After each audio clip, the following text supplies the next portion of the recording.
Hello 9A, Mr. Cleary here, looking at the 9A English Edmodo page.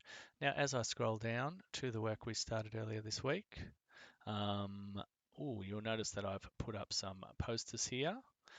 So thank you to the students who let me put those up. If you haven't taken a look, please do take a look. Some fine examples, I'm sure you will agree. Make sure you click like on that when you get the chance. So we're going to continue with the practice assessment that we started earlier in the week. Now this assessment is really closely matched to the assessment you will complete next week. The difference is this week you have the opportunity to ask me how to make it better. Okay. Now when deciding whether you've done a good analysis or a less than good analysis, it is the rubric that I will be using to make that decision. So when you finish your work, make sure you look at the rubric. Make sure you're always mindful of what the rubric is looking for because that's how you're going to get your best outcome, your best mark possible. So I've got those two open here. And this one, the rubric, so this is identical to the rubric that we'll be using with the real assessment. Really what we want to see is that you hit this line here, this column here, the year 9 column, for all of the skills. So the skills are audience and intended effect, analysis of argument, text features, and evidence. Now, there is space in all the questions you are asked to address all of these things. And the way you need to address them is to this level over here. Okay, so in terms of audience and intended effect, you need to clearly identify the intended audience. Now, there is no question saying who is the intended audience, but within the questions, there's definitely space for you to reference the audience. So you've got to make sure you do that. Okay, if you don't reference the audience, I can't mark you as having done it. Okay. Analysis of argument mentions the arguments within the text and identifies contention. Okay, so that's what you need to do to hit a Year 9 level. Now, if you want to do better than that, this is the level you want to attain. So this column over here is for when you're punching above your weight and hitting Year 10 level. So in terms of analysis of argument, written about the main arguments of the text, including clear understanding of the contention. Arguments have been discussed with intended effect. So it's that deeper level understanding. It's those answers that go a little bit above and beyond. And really make reference to the words you've got over here, okay? If you are using this same language that is in the rubric, then it's really easy for me to give you that high level assessment. Your text features, so this is all about persuasive techniques. Okay, so at a Year 9 level, you are able to, so persuasive techniques have been elaborated on with no direct mention of the text. At Year 10 level, writing describes the way persuasive techniques have been used for each of the different arguments within the text. Okay, now the questions in the assessment are a little bit more explicit for text features. So I'm hoping that people will be able to hit these levels a little bit easier over here. This one, you'll have to weave this in, okay? As I said, there's no explicit question saying who is the intended audience. So you need to make reference, I guess, in your answer somewhere to audience if you're going to hit this one. And last, you've got evidence. So evidence has been listed for or described. The text has been referred to specifically. Okay, so when you're drawing your evidence, that needs to come from the article that you read first. So this is the practice assessment over here. So you'll need to directly refer to this to prove that you've hit the evidence mark here.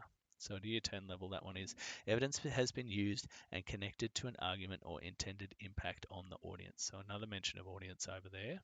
If you do look at this one, however, you're not going to find questions about audience explicitly.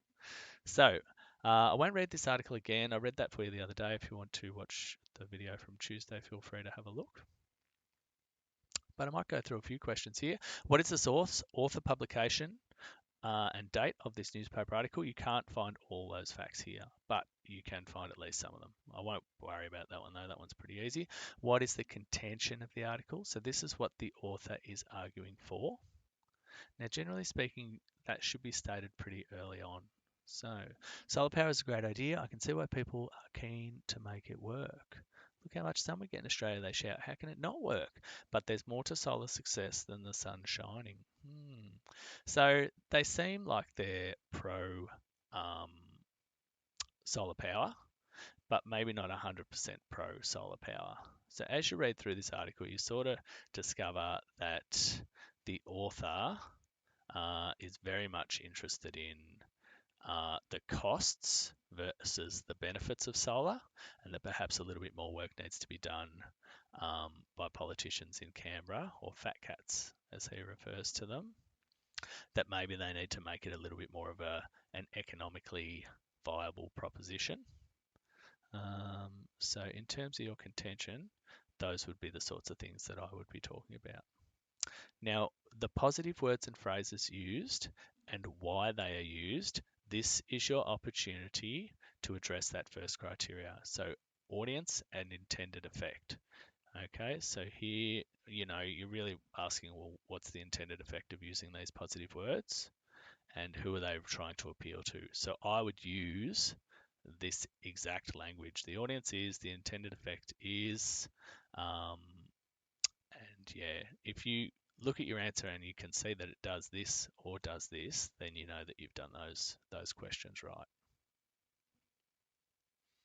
So we've got describe the accompanying photograph in detail, note colors, textures, etc. So in this question here, just describe the picture. You don't have to tell us anything about why the picture has been chosen or why the colors have been chosen or what they represent. You just need to describe what you see. So there are two small figures in the picture. There is an enormous magnifying glass in the picture.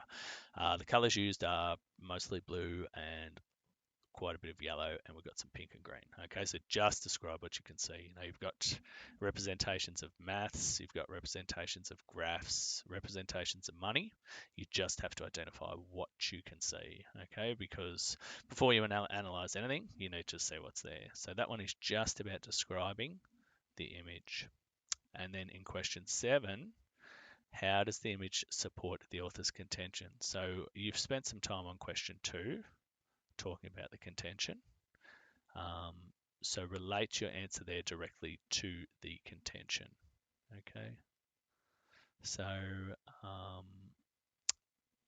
my feeling is that the main argument here, the main contention is this appeal to the hip pocket nerve, that if solar is something we want to do, that the financial benefits of it are the most important thing.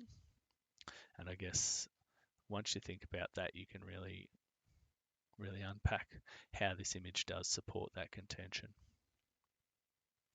Now, this section here allows you to directly address this criteria here. So text features, all about persuasive techniques. And here we have inclusive language.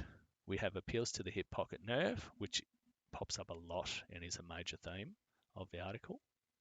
We also have emotive language, positive or negative words and phrases used to position the reader to accept or reject an argument. Now, we've taken some time in earlier questions to look at positive language, but there is a bit of negative language in there as well. Okay, so give as many examples as you can, and you might think, well, look, do I need 2, 3, 4, 15 examples?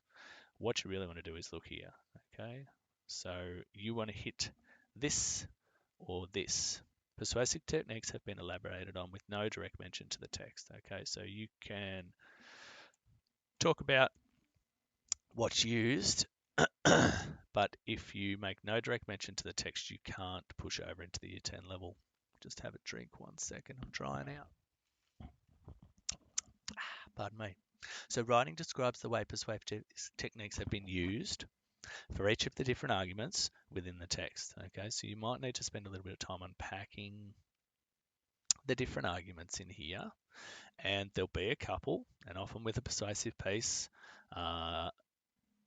each paragraph will go into certain detail about each argument. So that might be one way that you unpack the arguments. So if you're punching into the Year 10 level as you answer these 3 boxes, you really want to be making some direct reference to the text. And the last part we have here is where you sort of thread all your answers together into this piece of writing. Okay, so our contention we've already touched on.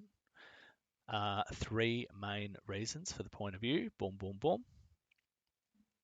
We need some examples and evidence here, where facts, statistics, expert evidence, and personal experience have potentially been used.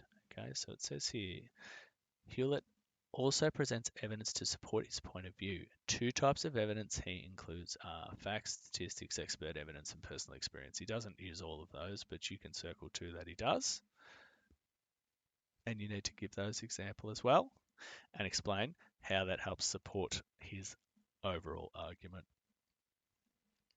So you really need to be using those two documents in conjunction with each other. You can't just do this and go, oh, boom, it's done. Okay, that's not how you get your best outcome. You need to consider exactly what you're being judged against. Use this rubric here. Don't look at anything below year 9 level because you're in year 9. So this is what you need to be able to achieve. And if you are achieving at this level, it is assumed that you're doing everything listed here for year 8 level and you're doing everything listed here for year 7 level as well. Okay, so this is where you want to hit. And if you've already finished, have a really good look at this line and make sure you're doing it. And if you think you are, have a really good look at this line and push your work to that next level. And of course, send me your work too. So I'll do the exact same thing. And I'll just be thinking, well, look, have they done that? Is there evidence that they've done this? Or have they perhaps done this? Okay, so when you get your full assessment, you want me coloring in as many squares over here as possible because that's where your highest assessment exists. All right, guys, I'm online as always. Your teachers are back at school at the moment too, so message me anytime you like during the school day and I should be able to get back to you. Please send through completed work and I'll offer as much feedback on your completed work as possible, bearing in mind that next week you'll do an almost identical assessment using this exact rubric and you'll be given plenty of time to get it done, so don't rush through. Make sure you know the rubric backwards and make sure you get the best outcome that you can possibly get. Thanks very much, guys.